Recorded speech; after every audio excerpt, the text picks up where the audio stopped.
नमो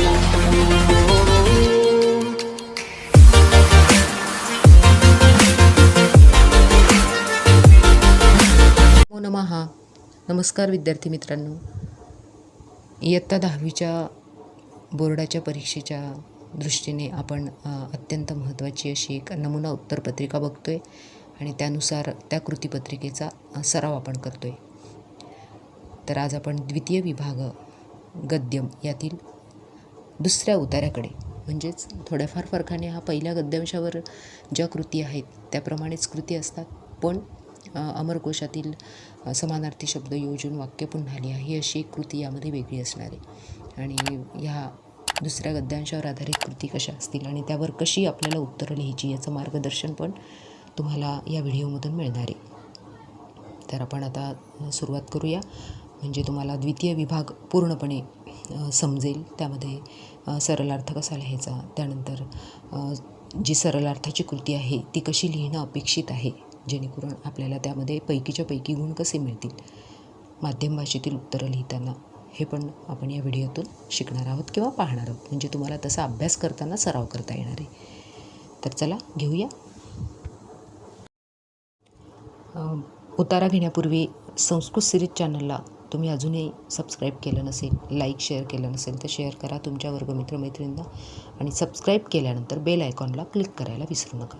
bell आयकॉनला click केलं म्हणजे तुम्हाला माझ्या पुढच्या व्हिडिओचे नोटिफिकेशन्स मिळणार आहेत आणि ते तुम्हाला सहजतेने बघता येणार आहे. तर चला सुरुवात करूया. आता दुसरा गद्यांश सुरुवात करण्यापूर्वी आपल्याला या गद्यांशाचं या कृतीचं नाव आपल्याला दिलेलं आहे अवबोधनम. आणि कृती जेव्हा उतारा दिल्यानंतर दिलेल्या असतात त्यामध्ये आपण शब्दज्ञानम आणि अवबोधनम अशा कृती पाहिलेल्या आहेत. मग अवबोधनम आणि शब्दज्ञानम म्हणजेच आपल्याला इथे जेव्हा आपण ते कृती पाहतो तेव्हा आपल्याला शब्दज्ञानम ही कृती, आपण पहिली कृती उतार्याची अवबोधनम आणि दुसरी कृती शब्दज्ञानम, म्हणजे पूर्वीच्या ज्ञानावर आधारित अशी ही कृती आपल्याला इथे असणार आहे. त्यामुळे आधी जे आपण बघतोय त्यावर तुम्हाला नेमका व्याकरणाचा अभ्यास किती झालेला आहे इयत्ता 8वी आणि 9वीच्या पाठ्यपुस्तकावर आधारित, किंवा त्याचप्रमाणे एक लकार आपले झालेले असतील तर ते लकार तुम्हाला 8वी 9वी झालेले असतातच, आणि त्या लकार ओळखता येण्यासाठी तुम्हाला एक कृती इथे दिलेली असते. म्हणूनच शब्दज्ञानम याचा अर्थ इथे आहे आणि या कृतीचं नाव आहे. आणि सुरुवातीला आता आपण एक उतारा वाचून घेऊया, म्हणजे तुम्हाला ते उतार्यावरील काय काय तुम्हाला कृती आहेत हे कळणार आहे. आणि पहिला उतारा जसा आपण आधीच्या व्हिडिओमध्ये पाहिला गद्य उतार्यातला द्वितीय विभाग, आणि त्यामध्ये आपण ते उतारा किती काळजीपूर्वक वाचायचा हे तुम्हाला मी सांगितलं होतं. 2 वेळा उतारा वाचल्यानंतर कृती वाचा. कृती सगळ्या वाचून झाल्यानंतर परत एकदा उतारा नीट वाचा, म्हणजे त्या कृती वाचलेल्या असल्या की तुम्हाला लगेच उत्तर ती सापडणार आहेत, तुम्हाला ते लिहिता येणार आहेत. तर आधी उतारा वाचून घेऊया. अस्ति एकम चंपकम नाम अरण्यम. अरण्ये चित्रांगो नाम मृगः एकाक्षो नाम काकश्च स्नेहेन निवसतः स्म. एकदा चित्रांगः वने भ्रमन् केनापि शृगालेन अवलोकितः. क्षुद्रबुद्धिः नाम स शृगालः स्वार्थहेतुना मृगेण सह मित्रताम् ऐच्छत्. अस्तंगते सवितरी क्षुद्रबुद्धिः मृगेण सह मृगस्य निवासस्थानं गतः. मृगशृगालो दृष्ट्वा काकः अवदत्, सखे चित्रांग कः अयं द्वितीयः. मृगः अब्रुत्, जम्बुकः अयम् अस्मत्सख्यमिच्छति. काक उपादिशत्, अकस्मात् आगन्तुना सह मित्रता न युक्ता. तद् आकर्ण्य जम्बुकः सकोपम् आह, मृगस्य प्रथमदर्शने भवानपि अपरिचितः एव आसीत्. यथा अयं मृगः मम बन्धुः तथा भवानपि. मृगः अब्रवीत्, अलं विवादेन वयं सर्वे आनंदेन एकत्र निवसामः. काकेन उक्तम् एवम् अस्तु. तर बघा विद्यार्थ्यांनो, उतारा काळजीपूर्वक या पद्धतीने तुम्ही जर संधी विग्रह करून वाचला तर नक्कीच तुम्हाला तिथे सगळ्या कृती सोडवता येणार आहेत. उतारा वाचण्यासाठी आपला आत्ता व्हिडिओ करताना वेळ जातो आहे, पण तुम्हाला उतारा नीट कसा वाचायचा हे समजण्यासाठी आपण उतारा वाचून घेतो आहे. येते सगळ्यांना लक्षात? चला कृतींकडे जाऊया. अवबोधनम. आता इथे खरं तर अवबोधनम दिलेलं आहे, पण तिथे शब्दज्ञानम ही कृती अपेक्षित आहे. क. उचितम पर्यायम चित्वा वाक्यम पुनर्लिखत.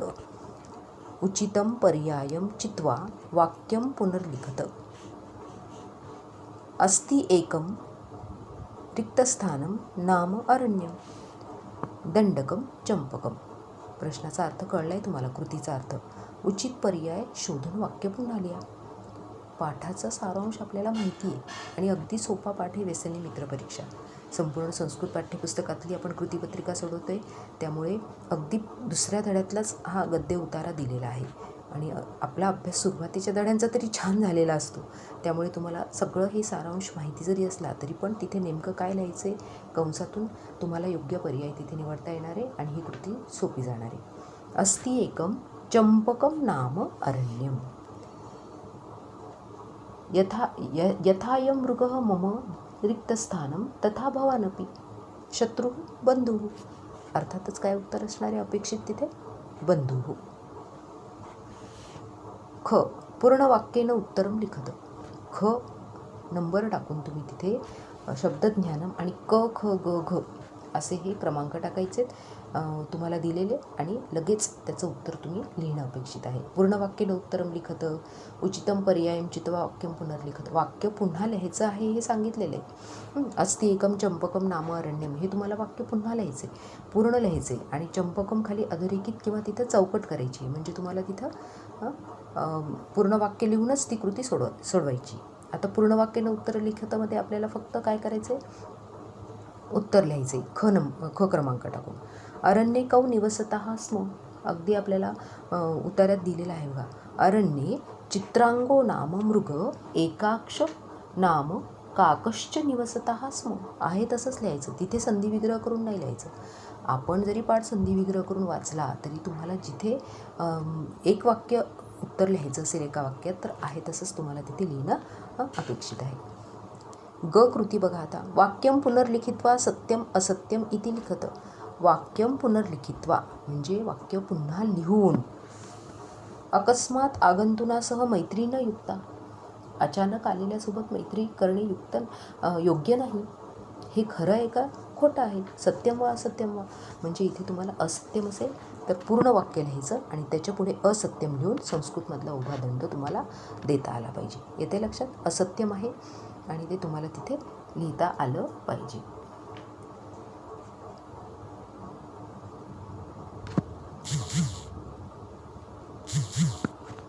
त्यानंतरचं बघा. अमरकोशात शब्दम योजयित्वा वाक्यम पुनर्लिखत. अमरकोशातील शब्द लिहून वाक्य पुन्हा लिहा. बघा आता अमरकोशातला शब्द म्हणजे इथे काय आलेले तुम्हाला, एक तुम्हाला जेव्हा तिथे अमरकोश आलं, तुम्हाला एक यातली सोपी ट्रिक तुम्हाला सांगता येणार आहे की एक कसं तुम्हाला त्यामध्ये ओळखता आलं पाहिजे. 117 पेजवरचं तुम्ही काय करायचं आहे, 117 पेज नंबरवरचं अमरकोश आहे तसं तुम्हाला काय करायचं आहे, ते पाठ करायचे. सोपी ट्रिक आहे. एक शब्द पाठ करा, तो लिहून काढा. असे फक्त तुम्ही जर शब्द प्रत्येकाचे केले तर 29 ते 30 असे शब्द आपल्याला अमरकोशातले आहेत. आता आहे त्यावेळी जर आपण सगळेच्या सगळे शब्द आणि त्या पूर्ण अमरकोशातलं पाठ करत बसलो तर होणार नाही. किंवा ज्या विद्यार्थ्यांच्या आधी असेल त्यांना तर छान लिहिताच येणार आहे, पण आता ज्यांचं नाही त्यांनी एक सोपी ट्रिक तिथे करायची आणि एक शब्द पाठ करायचा. पण आता कुठे एकच शब्द पाठ केला आणि तोच जर तुम्हाला त्या वाक्यात आला तर तोच नाही लिहिता येणार. म्हणजे तुम्हाला तिथे अगदी एक नसलेली तरी पुस्तकात कुठेही नसलेला तो शब्द तुम्ही पाठ केला तर तो लिहिता आला पाहिजे. येते लक्षात. म्हणजे किंवा 2 तरी करावेत आणि 2 केले तर तुम्हाला तिथे त्या वाक्यात जरी तुम्ही केलेलाच आला तर दुसरा तुम्हाला लिहिता येणार आहे. शृगालह, जंबुकह आता हे आपल्या पाठात आलेले आहेत. हे कंपल्सरी इतर सगळे मुलं पण लिहितील, पण त्याऐवजी जर दुसरा तुम्हाला लिहिता आला, उदाहरणार्थ वंचकह असा आहे, तर तो लिहिता आला तर तो एक वेगळा होणार आहे आणि अर्थातच वंचकह तुम्हाला तिथे या जंबुका आणि शृगालपेक्षा वेगळा आहे. अर्थ एक जरी असला तरी तो तुम्ही लिहू शकता. असा वेगळा 1 किंवा 2 शब्द पाठ करून ठेवा, लिहून काढा ते, म्हणजे तुम्हाला त्याचा सराव होणार आहे आणि शब्द हे सगळे प्रथमा विभक्तीतच असतील जेव्हा तुम्हाला ही कृती येणार आहे तेव्हा. त्याच्यामुळे ते पण लक्षात ठेवायचं. बघा आता. मृगः अब्रवीत. आले. मृगः अब्रवीत इथे आपल्याला आहे आणि तिथे त्यांनी काय दिलेलं आहे आपल्याला, मृगः अब्रवीत. तिथे कृती विचारलेली. अमरकोशातील तुम्ही काय लिहायचं आहे, शब्द लिहून वाक्य पुन्हा लिहायचं आहे. आता मृगच्या ऐवजी तुम्ही काय लिहू शकता, काय उत्तर असणार आहे तिथे, मृगच्या ऐवजी तुम्हाला तिथे काय दिसते, बघा, कुरंगः, हरिणः, अब्रवीत असं तुम्ही लिहू शकता. एकापेक्षा दोन असेल तर तुम्ही ऑब्लिक करून दोन्ही शब्द लिहू शकता. एकच तुम्हाला छान माहिती असेल तोही तुम्ही एक लिहू शकता. येते लक्षात. क, ख, ग आणि घ ही कृती आपल्याला समजलेली आहे अवबोधनमची. आता शब्दज्ञानम. बघा, शब्दज्ञानम म्हणजे पूर्वज्ञानावर आधारित. आत्ता आपण पूर्वज्ञानावर आधारित या कृतीकडे आलेलो आहे. आता या कृतीमध्ये लक्षात ठेवण्यासारखं काय आहे आपल्याला, सांगितले त्यांनी आपल्याला की ही कृती सोडवताना तुम्हाला काय लक्षात ठेवायचे, तेच आपण सराव करतो आहे. अगदी सगळी धडाधड ॲन्सर शीट आपण उत्तरपत्रिका नमुना बघतो आहे, वाचून घेतो आहे, हे नाही तर तुम्हाला कसं नेमकं तिथं सोडवायचे हे पण मी तुम्हाला सांगते. प्रश्न निर्माणम कुरुतं अशी एक कृती असणार आहे आणि ती त्यामध्ये तुम्हाला अधोरेखित केलेला शब्द असेल. मग त्या अधोरेखित शब्दाऐवजी प्रश्नार्थक शब्द कोणता तिथे येईल याचा विचार तुम्हाला करता आला पाहिजे आणि ते तुम्हाला तिथं जमलं पाहिजे. प्रश्न निर्माण कशी करायची कृती, आणि ही झालेली आहे आपली पहिल्या वेळेला पण झालेली आहे. त्यामुळे मी तुम्हाला सांगितलेले की कसं तिथे तुम्हाला प्रश्न कसा तयार करायचा आहे आणि त्या पद्धतीने तुम्हाला तिथे लिहिता आलं पाहिजे. बघा, आता प्रश्न निर्माणम कुरुतं. प्रश्न तयार करताना आपण अधोरेखित शब्दाऐवजी प्रश्नार्थक शब्द कोणता येईल हा विचार आपण इथे करणार आहोत. शृगालः मृगेण सह मित्रताम ऐच्छत्. मृगेण हे उत्तर आहे. त्या शब्दाची विभक्ती बघा, तृतीय विभक्ती दिसते. किम सर्वनामाची पण तृतीया करा. मृगेण पुल्लिंगी आहे म्हणजे किम सर्वनामाचं पुल्लिंगी रूप येणार आहे. तृतीय विभक्तीचं शृगालः केन सह मित्रताम ऐच्छत्. ख, उत्तरपदम लिखत. उत्तरपद लिहा म्हणजे अर्थातच संधी विग्रह यावर आधारित ही कृती असणार आहे. संधींवर आधारलेली ही कृती संधीन विग्रह कृत, पूर्वपदम उत्तरपदम लिखत यापैकी कोणत्याही एका प्रकारे ती विचारली जाणार आहे. काकेनोक्तम, काकेन अधिक उक्तम. धडा नीट संधी विग्रह करून वाचला की तुम्हाला अजिबातच ह्या कृतीला ही कृती अवघड जाणारच नाही. लगेच उत्तम तुम्ही लिहून मोकळे व्हाल. जंबुको अयम, जंबुकः अधिक अयम. उतारा सुरुवातीला मी तुम्हाला वाचून दाखवलेला आहे. नीट तो ऐका आणि मग तुम्ही स्वतः वाचा म्हणजे तुम्हाला सराव होणार आहे. आणि त्याप्रमाणे सगळे गद्य धडे वाचा. अगदी फार नाही आहेत आपल्याला. संवादाचे आणि इतर कथाभाग जे आहेत ते 4 म्हणजे तुम्हाला अगदी 6 ते 7 फक्त तुम्हाला तिथे धडे वाचायचे आहेत आणि ते एक धडा किमान तुमचा जास्तीत जास्त वेळा वाचून झाला पाहिजे. छोटी छोटी वाक्य पाठ झाली पाहिजे म्हणजे तुम्हाला खूप तिथे आकृती सोडवायला सोपं जाणार आहे. त्याच्या पुढची कृती बघूया. लकारम लिखत. लकार लिहा. मी या अगोदर पण तुम्हाला सांगितले की व्याकरणावर आधारितच शब्दज्ञानम या कृतीवर तुम्हाला व्याकरणाच्या कृती येतात. आता लकार लिहा म्हणजेच इथे वर्तमान काळ, भूतकाळ, याऐवजी तुम्हाला एक पाणिनीय व्याकरणकारात योजलेले लटलकार, लंगलकार इत्यादी शब्द तुम्हाला उत्तरात आले पाहिजेत किंवा ते असावेत. येणं आवश्यक आहे. बघा, वाक्याकडे जाऊया. मृगेण प्रथमदर्शने भवानपि अपरिचित एव आसीत. अधोरेखित केलेला शब्द कोणता आहे, आसीत दिसतोय आपल्याला. आसीत म्हणजेच हा लकार, क्रियापद बघायचं, लकार बघायचा आणि ते कोणता लकार आहे तो तुम्हाला ओळखायचा आहे. आणि तिथे फक्त तेवढं लिहायला, तुम्हाला लकार लिहायला फक्त गुण दिले जाणार आहे. तिथे वाक्य पूर्ण नाही लिहिलं तरी तुम्हाला चालणार आहे. आसीत लिहायचं आणि त्याच्यापुढे लंग लकार. नमुना उत्तरपत्रिका मी हे सगळं झाल्यानंतर दाखवणारच आहे तुम्हाला, सुवाच्य अक्षरात आणि किती मुद्देसूद व्यवस्थित लिहिलेलं आहे. आता उत्तर मी जरी तोंडी सांगत असली तरी नमुना उत्तरपत्रिका तुम्हाला बघायला मिळणार, मी दाखवणार आहे. त्यामुळे व्हिडिओ पूर्ण बघा. आता जरी मला हे उत्तर माहिती आहे, मला हा उत्तर माहिती आहे, माझा अभ्यास झाला आहे म्हणून मध्येच व्हिडिओ सोडून जाऊ नका, पूर्णपणे बघा म्हणजे तुम्हाला नमुना उत्तरपत्रिका पण बघायला मिळणार आहे. लकार यावर आधारित कृती तुम्हाला समजली असेलच. त्याच्यानंतर आपल्याला पुढे जायचे. पृथक्करण. त्यातली अवबोधनम, शब्दज्ञानम आणि तिसरी आता महत्त्वाची कृती, या कृतीचं नाव काय आहे? पृथक्करण. आता आपल्याला उपप्रश्न त्यातले बघायचे आहेत. पृथक्करणामध्ये यामध्ये आपल्याला एक तर जालरेखाचित्र किंवा घटनाक्रम आपण पाहिलं. आता एक वेगळा थोडासा आपल्याला भाग इथे दिलेला आहे बघा. पात्रे आणि त्यांनी उच्चारलेली वाक्ये यांची सांगड घालणारा असा हा तक्ता आपल्याला इथे दिलेला आहे आणि तो आपल्याला पूर्ण करायचा. वक्त्रा संवादम मेलयेत. संवाद त्या दोन बोलणाऱ्यांचा तुम्हाला पूर्ण करायचा आहे, जोडायचा आहे तो योग्य ठिकाणी. मृगः काकः. बघा, मृग आणि काक म्हणजेच त्या दोघांमधला संवाद. आणि अर्थातच तुम्हाला उतारा शोधण्याची पण गरज नाही. मंजुषायाः शब्दः सन्ति. मंजुषेमध्ये काही शब्द दिलेले आहेत, तेच तुम्हाला त्या त्या रकान्यात घालायचे. आता हरिण आणि कावळा यांनी काय बोललं किंवा काय सांगितलं, तर तुम्हाला धडा चांगला माहिती आहे आणि अगदी उतारा तुमच्या समोर आहे. एकदा नीट तुम्ही समजून घ्या आणि मग लिहा. अस्मत् सख्यम इच्छती. मृगः अस्मत् सख्यम इच्छती या पहिल्या ठिकाणी तुम्हाला तिथे वाक्य लिहावं लागणार आहे. काकः कोऽयं द्वितीयः. हा दुसरा कोण? अलम विवादेन. मृगः या रकान्यात आपल्याला दुसऱ्या ठिकाणी काय लिहायचं आहे? अलम विवादेन. आता वाद करणं पुरे करा. मराठीत नाही लिहायचं, तुम्हाला इथे मी समजावून सांगते फक्त. एवम अस्तु. बघा, शेवटचं वाक्य उतार्याचं शेवटचं शब्दच येतो आपल्याला, एवम अस्तु. म्हणजे तिथे एवम अस्तु आहे तसंच लिहायचं. इथे काही संधिविग्रह अपेक्षित नाही आहे मुलांना. त्यामुळे जसं तिथे दिलेलं आहे की हरिणाची दोन बोलणारी वाक्य कोणती आहेत आणि कावळ्याची कोणती आहेत आणि ती तुम्हाला तिथे दिलेली आहेत, त्यामुळे सोपं जाणार आहे. लगेच तुम्ही लिहू शकता. पण तुमचा जर गोंधळ झाला आणि उलटसुलट जर लिहिलं गेलं तर तिथं गुण तुमचा वजा होणार आहे. त्याच्यामुळे नीट काळजीपूर्वक ही कृती सोडवा. थोडीशी वेगळी आपण जालरेखाचित्र आणि घटनाक्रम सोडवतो बरेचदा, पण अशी एखादी कृती तुम्हाला पाठावर आधारित असेल तर ती तुम्ही करायची. आणि अशा कृती कुठे असतात? भाषा अभ्यासमध्ये असतात. बहुतेक वेळा भाषा अभ्यासमधल्याच कृती विचारण्यात येतात. त्यामुळे पृथक्करणावर आधारित सगळ्या कृती भाषा अभ्यासमधल्या छान करून ठेवा.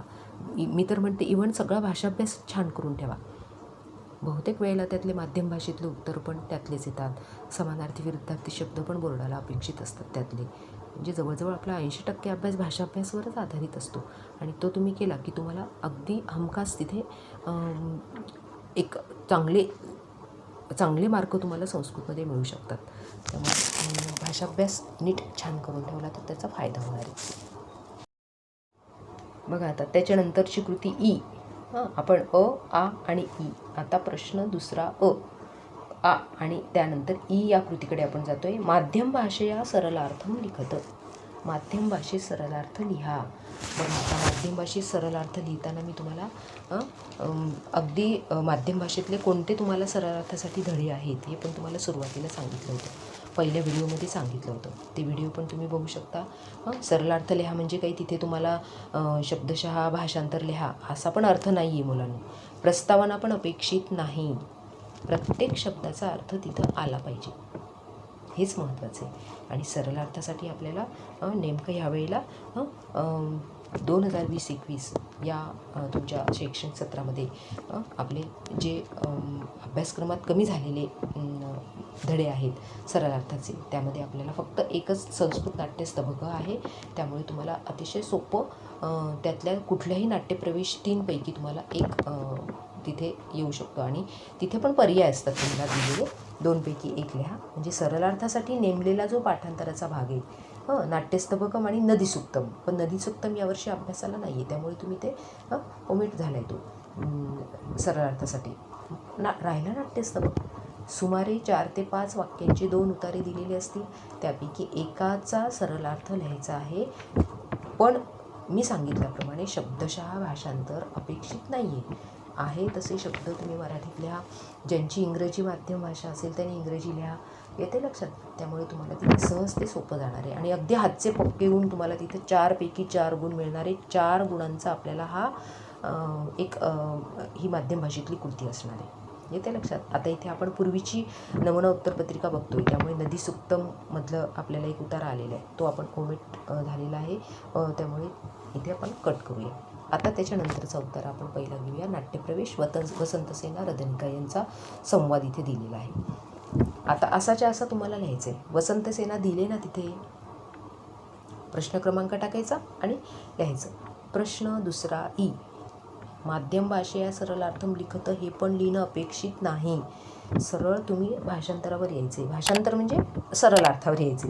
वसंत सेना हे मात्र लिहावं लागणार आहे. पात्रांची नावं तिथे लिहावी लागणार आहे. मी संवाद लिहितो म्हणजे मी पुढचं लिहितो, कंसातलं मी सोडून देतो काय असेल ते, मंजुषायाम शब्द हा मग ते सोडून द्यायचे. जसंच्या तसं आहे तसं लिहायचं. वसंत सेना लिहा. मग वसंत सेना त्याच्यापुढे डॅश करून लिहायचं जे असेल ते. रदनिके तुझे स्वागत आहे. मग या पद्धतीने तुम्हाला तिथे लिहिता आलं पाहिजे. उतारा नीट वाचा आणि मग तुम्ही त्याचं मराठीत अर्थ लिहू शकता. मराठीत अर्थ तुम्हाला पाठ करायचा किंवा तुमच्या माध्यम भाषेत जी असेल त्या भाषेमध्ये तुम्हाला करायचं आहे. रदनिके तुझे स्वागत आहे. आणि हा कुणाचा मुलगा? शरीरावर एकही अलंकार नसताना चंद्रासारखा ज्याचा चेहरा आहे असा हा मुलगा मला आनंदित करतोय माझ्या मनाला. मग रदनिका, आता दुसरं पात्र नाव जेव्हा लिहिणार तेव्हा रदनिका वसंतसेनाच्या खालीच आलं पाहिजे. मग तिथे तुमच्या पहिल्या वसंतसेनेचा तुमचा जर ती ओळ त्या वसंतसेनेच्या खाली आली, बघा इथे या ओळीचा तुम्ही काय करणार आहात? अर्थ लिहिणार. मग चुकून हा अर्थ तुम्ही मराठीत वसंतसेनेच्या खाली आणला आणि पुन्हा रदनिका लिहिलं तिथं काय होईल? मराठी आणि हे परत इथे तुम्हाला मराठीत लिहिणार तुम्ही इथे याचं. म्हणून काय करायचं? मार्जिन आखून घ्यायची आधीच. मार्जिन आखायची. रदनिका वसंतसेना हे पात्रांची नावं तुम्हाला मार्जिनमध्येच लिहायची क्रमांक टाकून. आणि मग पुढे सगळं एकाखाली एक छान लिहायचं. इथे जर ओळ संपली तुमची तर या मार्जिनच्या पुढे लिहायचं. वसंतसेनेखाली नाही लिहायचं. म्हणजे तिथं तुमचा सुवाच्य तुमचा पेपर छान प्रेझेंटेशन दिसणार आहे आणि कळणार आहे तिथं तपासणाऱ्याला की वसंतसेना रदनिका कसे तुम्ही क्रमाने तिथे पात्र लिहिलेत आणि अनुक्रमे कसं त्याचं भाषांतर पुढे छान लिहिलेलं आहे. म्हणजे तुम्हाला तिथे त्याचे गुण मिळणार आहे. येते लक्षात? रदनिका काय म्हणते मग? हा तर आर्य चारुदत्त यांचा रोहसेन नावाचा मुलगा आहे.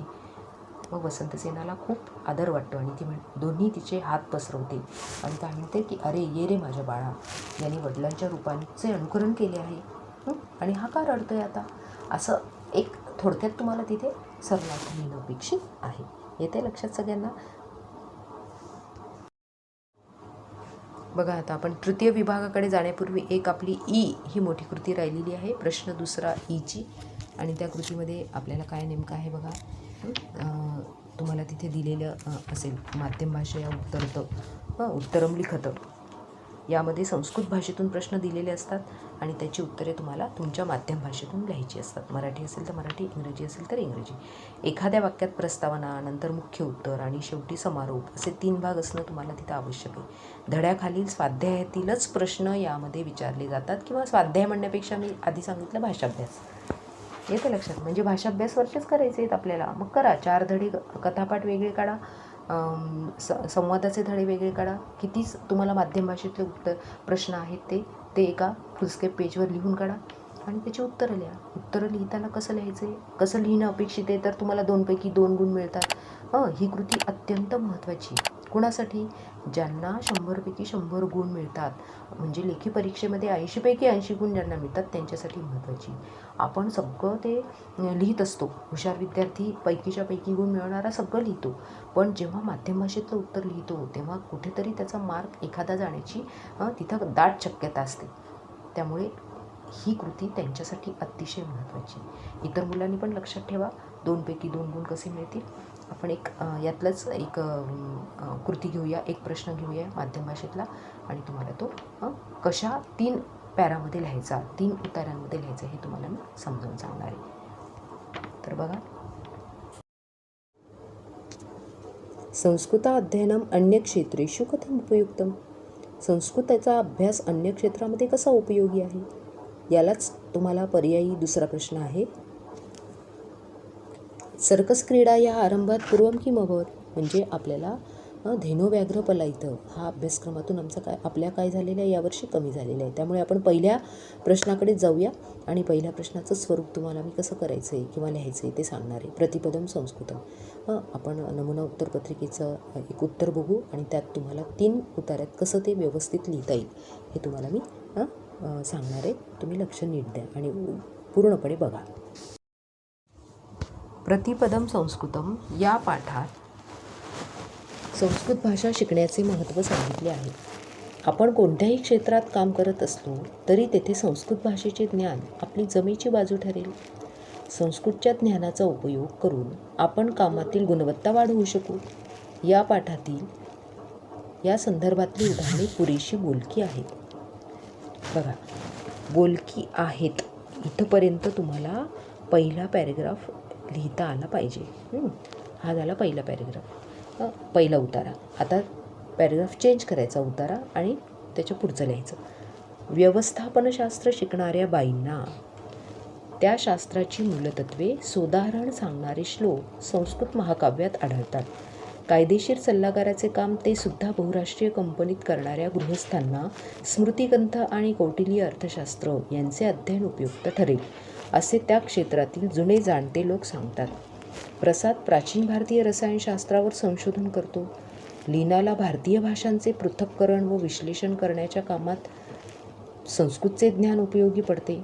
पार्श्वनिवेदनाचा व्यवसाय करणाऱ्या तनुजाला बोलताना शुद्ध उच्चारणासाठी संस्कृत श्लोक पाठांतर केल्याचा उपयोग झाला. समीर संगणकशास्त्र आणि संस्कृत व्याकरणावर संशोधन करीत आहे. हा झाला तुम्हाला दुसरा पॅरेग्राफ. येते लक्षात?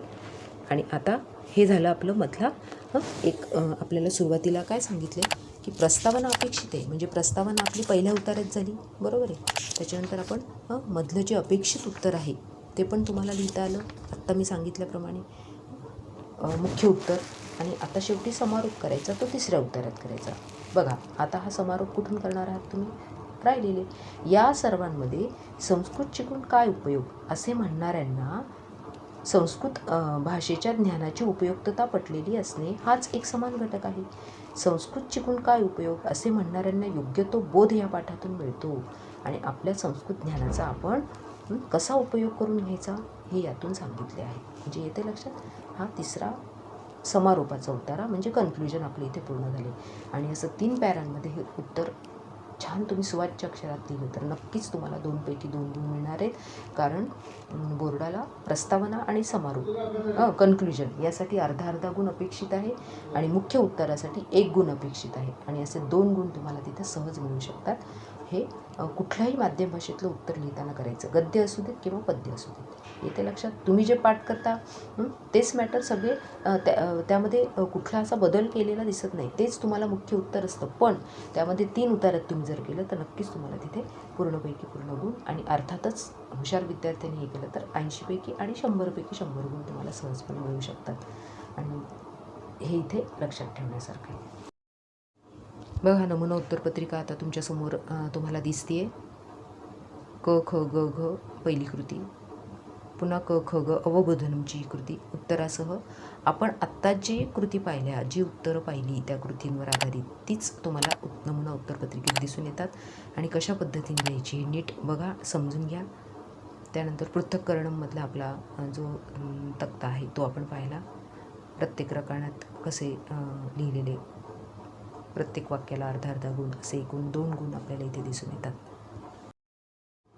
बघा, प्रश्न दुसरा ई मधली आपली ही कृती वसंतसेना. आणि हा आपण जो उतारा पाहिला सरलार्थासाठी, हा आपला एक अभ्यासक्रमातून कमी झालेला आहे, त्यामुळे फक्त याच्याकडे लक्ष द्या. नाट्यप्रवेशाचंच तुम्हाला दुसरा उतारा त्याला पर्यायी राहणार आहे यावर्षी, त्यामुळे तुम्हाला अजून सोपं जाणार आहे. जे छान तुम्ही कराल ते तुम्हाला लिहिता येणार आहे. वसंतसेना कशा पद्धतीने, बघा इथे मार्जिन दिसत नाही पण खूप सुंदर पद्धतीने सुवाच्य अक्षरात लिहिलेलं आहे. तुम्ही इंग्लिश माध्यमाचे, इंग्रजी मीडियमचे असाल तर त्या पद्धतीने इथे तुम्हाला लिहिता येणार आहे. मराठी माध्यमाचे असाल तर या पद्धतीने लिहिता येणार आहे. अशी ही नमुना उत्तरपत्रिकेमध्ये आपल्याला दोन्ही माध्यम भाषा दिलेल्या असतात.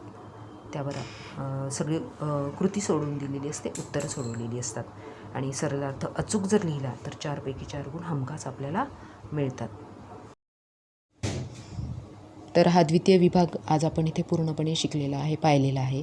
तुम्ही अभ्यास खूप छान करताय. अगदी आपल्या आता तोंडावर परीक्षा आलेली आहे. तुम्हाला अभ्यासासाठी, परीक्षेसाठी खूप खूप शुभेच्छा. यशवंत व्हा, कीर्तिवंत व्हा. आणि अर्थातच द्वितीय विभाग पूर्ण झाल्यानंतर पुढचा विभाग पुढच्या व्हिडिओमध्ये घेऊन आपण परत भेटूया. पण जाण्या अगोदर पुन्हा व्हिडिओ लाईक, शेअर करा आणि सबस्क्राईब करण्याची आठवण करून देते. ज्यांनी अजूनही कोणी सबस्क्राईब केलं नसेल किंवा संस्कृत सिरीजवर आज कोणी जर नवीन असाल तर सबस्क्राईब करायला मात्र विसरू नका आणि बेल आयकॉनला प्रेस करा. तृतीय विभाग घेऊन आपण पुन्हा भेटूया. नमो नमः.